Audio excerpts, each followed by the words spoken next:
অযোধ্যায় উদ্বোধন হয়েছে রাম মন্দিরের, আর এই মন্দির উপলক্ষেই দেশ জুড়ে আলোড়ন পড়ে গিয়েছিল। গোটা দেশ দেখেছে আন্দোলন, লড়াই, মামলা, আরো কত কি। কিন্তু এর মধ্যে এবার বড় প্রশ্ন উঠছে, এই মন্দির দর্শনের জন্য কি রেলের তরফে আদৌ কোনো ব্যবস্থা করা হয়েছে? হ্যাঁ, ইতিমধ্যেই সেখানে রেলের তরফে দেওয়া হয়েছে নানা ট্রেন।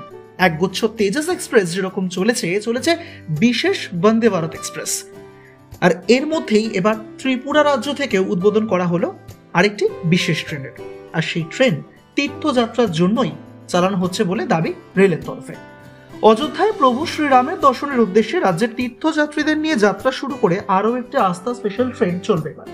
এদিন আগরতলা রেল স্টেশন থেকে এই বিশেষ ট্রেনের সূচনা করা হয় মুখ্যমন্ত্রী মানিক সাহার হাত দিয়ে। মঙ্গলবার আগরতলা রেলওয়ে স্টেশন থেকে ত্রিপুরার মুখ্যমন্ত্রী মানিক সাহা অযোধ্যাগামী আস্থা স্পেশাল ট্রেনকে সবুজ সংকেত দেখান, আর তারপরেই চাকা গড়ায় ট্রেনটি। এই নিয়ে তৃতীয় আস্থা ট্রেন যা রাজ্য থেকে রওনা হলো অযোধ্যার উদ্দেশ্যে।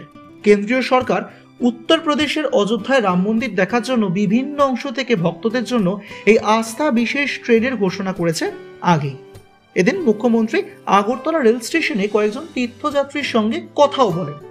আর মুখ্যমন্ত্রী বলেন, ত্রিপুরার জনগণের জন্য বিশেষ ট্রেনের এই সুবিধা প্রদানের জন্য তিনি প্রধানমন্ত্রী নরেন্দ্র মোদীকে ধন্যবাদ জানাচ্ছেন। প্রতিষ্ঠার পর থেকেই রাম মন্দিরের ভক্তদের প্রচুর ভিড়ের কারণেই মন্ত্রীরা তাদের অযোধ্যা সফর স্থগিত রেখেছিলেন। আমাদের মার্চের প্রথম সপ্তাহে পরিদর্শন করতে বলা হয়েছে, তাই আমরা যাব, এমনটাই জানিয়েছেন বিজেপির তরফে। আর একই সঙ্গে আমাদের মন্দির দেখার ইচ্ছে আছে, এমনটাও শোনা যায়। তিনি বলেন, এই সপ্তাহে শুরুতেই আগরতলা থেকে প্রায় 400 জন ভক্তকে নিয়ে এই বিশেষ আস্থা স্পেশাল ট্রেন রওনা দিয়েছে অযোধ্যার উদ্দেশ্যে। সায়কদের report, Indo Bangla Times business, Kolkata.